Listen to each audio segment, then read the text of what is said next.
وَلْتَكُنْ مِنْكُمْ أُمَّةٌ يَدْعُونَ إِلَى الْخَيْرِ وَيَأْمُرُونَ بِالْمَعْرُوفِ وَيَنْهَوْنَ عَنِ الْمُنْكَرِ وَأُولَئِكَ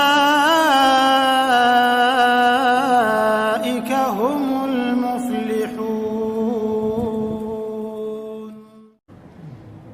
Bagaimana jika terlanjur memiliki barang-barang yang tidak diperbolehkan seperti jimat, lonceng? Apakah jimat itu harus dibakar atau dibuang saja? Lalu apa yang harus dilakukan setelah ruqyah atau cukup taubat saja? Kalau memiliki barang seperti jimat, musnahkan. Ibu dan bapak yang punya jimat di rumah seperti sedang memasukkan penjahat besar ke dalam rumah. Kira-kira kalau penjahat di rumah, dia diam, pastilah buat masalah. Mengacaukan rumah tangga lah, membuat macam-macam, was-was, penyakit, malas ibadah, segala macam. Ya.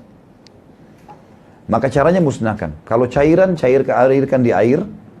Kalau dia bentuknya benda, kain, segala macam, musnahkan. Caranya baca Al-Falaq sama An-Nas. Dibacain Al-Falaq An-Nas, ditiup ke bendanya, lalu kemudian dibakar. Dibakar. Dan ini tidak boleh ditunda, jangan ditunda teman-teman sekalian. Kalau dalam bentuk kerisnya direndam dulu di air ruqyah. Bapak ibu buat air ruqyah, ambil ember, kemudian dibacain ayat ruqyah. Ada buku kecil, mungkin 7.000 rupiah, judulnya Doa Ruqyah, terbitan Pustaka Ibnu Umar. Beli, perbanyak, bagiin ke orang itu. Dalam itu bagus sekali mengajarkan doa. Sambil pegang, sambil baca.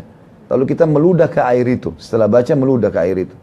Kalau bisa teman-teman dapatkan daun bidara, bagus. Beli, tanam di rumah. Ya, pohon bidara itu penting sekali. Pohon bidara memang sunnah Nabi SAW untuk dipakai berobat dari sihir dan juga dipakai untuk memandikan jenazah. Ya, pohon bidara ini subur sekali, walaupun bapak ibu tidak tanam di tanah, ditaruh di pot saja sudah subur. Buahnya manis, warnanya hijau. Biasanya di Jakarta juga dinamakan sebagian orang-orang yang jual tanaman ini menamakan dengan apel India. Tapi yang jelas bisa di-search di Google, pohon daunnya beli. Seperti itu, tunjukkan saya mau pohon ini.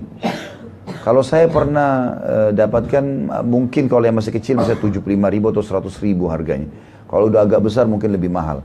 Tapi jelas ini sangat bagus. Diambil 7 lembar, di dalam hadis disebutkan diulek ya, dengan batu. Kalau kita sekarang di blender, cemplungin ke dalam air tersebut. Air ini bisa dipakai ruqyah rumah. Ya, bisa dipakai semprot sana-sini. Kalau misalnya kita sering merasa tidak nyaman di rumah, air ini bisa dipakai semprotan setrika keliling rumah, semprotin sambil bacain ayat kursi. Ya Allah, kalau ada sihir, ada syaitan di rumah ini, usir, keluarkan semua. Itu salah satu metode yang bisa digunakan dalam masalah ruqyah. Ini sudah saya jelaskan di YouTube tentang masalah ruqyah syariah, ya, yang disunnahkan oleh Nabi SAW.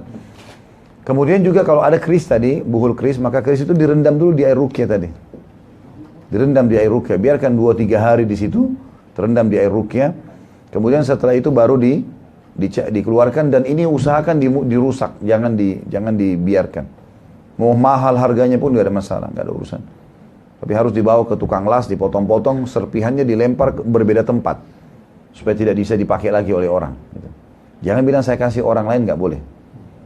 Saya pernah masuk ke rumah salah satu jenderal,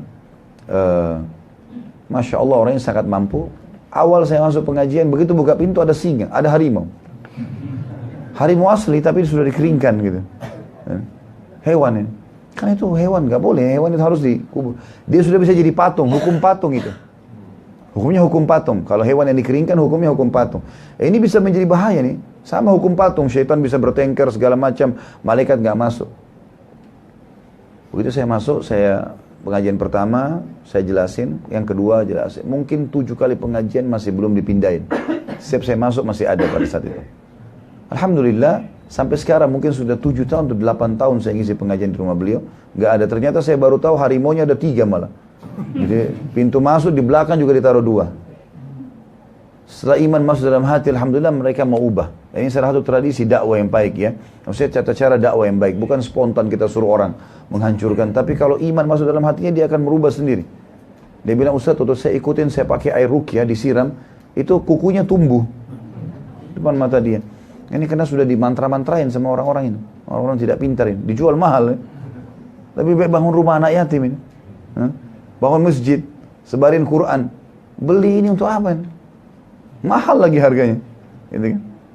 Kalau mau teman-teman dalam Islam, kita sederhana sekali kok. Mau sukses sederhana.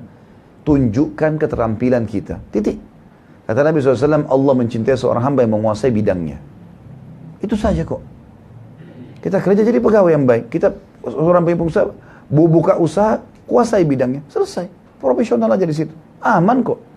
Dan itu sudah umum, orang semua tahu. Ngapain kita main di belakangin sama orang-orang yang tidak pintar ini? Ditipu-tipu gitu kan. Harus pakai ini, harus pakai ini, harus pakai buhul segala macam. Gak ada gunanya sama sekali itu. Ini harus dimusnahkan, tidak boleh didiamkan. Kalau masalah lonceng memang lebih baik jangan ada teman-teman sekalian. Apalagi lonceng kayak gereja gitu kan. Dihindarilah. Ya kalau ini ada, kalau hurus benda-benda seperti ini, seperti masalah orang pernah menyanyi, main gitar, kemudian dia mau tinggalkan. Maka ini semua alat-alat ini bisa dijual kepada non-muslim. Tapi uangnya tidak lagi antum pakai. Uangnya sudah disodakain. Karena bagi agama mereka boleh. Beda dengan jimat tadi. Jimat nggak boleh. Ada syaitan nih, harus dimusnahkan. Kan itu. Ini poin yang pertama. Yang selanjutnya dikatakan, apa yang harus dilakukan setelah ruqyah? Apakah cukup dengan taubat? Jawabannya iya. Yang penting ruqyah. Jangan teman-teman bilang, saya pernah kena sihir, atau saya pernah simpan buhul, apalah kain, atau keris, atau apa yang dikasih orang-orang ini. Dan jangan terpengaruh dengan tulisan bahasa Arab. Saya selalu ingatkan itu. Tidak semua bahasa Arab itu doa dan zikir. Tidak semuanya tulisan bahasa Arab itu ayat Al-Quran. Bahkan banyak ditipu. Kaum muslimin di Indonesia ditipu oleh mereka. Saya Arab tulisannya. Kainnya sudah... Maaf Bapak Ibu sekalian, saya dari SMP tahun 89 di Mesir sampai SMA, S1 saya di Madinah sampai 98. Tiap hari dengar bahasa Arab, tiap hari baca kitab gundul tuh. Waktu saya baca kertas itu saya nggak ngerti apa isinya. Bahasa Arab saya nggak tahu apa. Saya coba lihat apa ini. Apa memang masih ada kalimat bahasa Arab yang saya nggak tahu gitu. Saya coba-coba. Terakhir saya dapat apa? Ternyata bahasa Indonesia ditulis Arab. Setelah saya ikutin, oh ini rupanya. Lama 15 menit saya lihat tuh. Oh ternyata ini bahasa Indonesia. Jadi siapa yang tempel ini di rumahnya maka tidak akan masuk pencuri, tidak akan begini, tidak akan ribut rumah tangga. Saya tanya itu orang yang punya. Di sini pegawainya berapa orang? Sekian puluh orang. Pernah mencuri? Pernah. Mana fungsinya kertas ini? Hah? Untuk apa ditipu dengan kertas? Kok aneh itu? Kertas itu pun dibeli mahal. Sadaqah teman-teman. Beli Quran, sebarin. Rasional sekali agama kok. Jangan aneh-aneh ini. Ini aneh-aneh menipu diri kita, menipu juga ya orang-orang di sekitar kita. Minum di ruqyah. Ya. Air ruqyah itu bisa dipakai untuk mandi. Ya. Untuk menghilangkan sihir-sihir. Dan semua buhulnya harus dihilangkan. Kalau teman-teman pernah ke dukun-dukun ini jadi masalah memang karena mereka menjadikan antum sebagai target konsumen ini. Jadi dia pada saat kita datang diminta foto, diminta apa pakaian bekas kita. Sebenarnya dia sedang mengikat kita yang kena sihir. Niatnya mau sihir orang lain, kita sendiri disihir sama dia sebenarnya. Jadi selalu penasaran datang, selalu ini dipegang. Kalau kapan satu waktu sudah menjauh bisa dia sihir.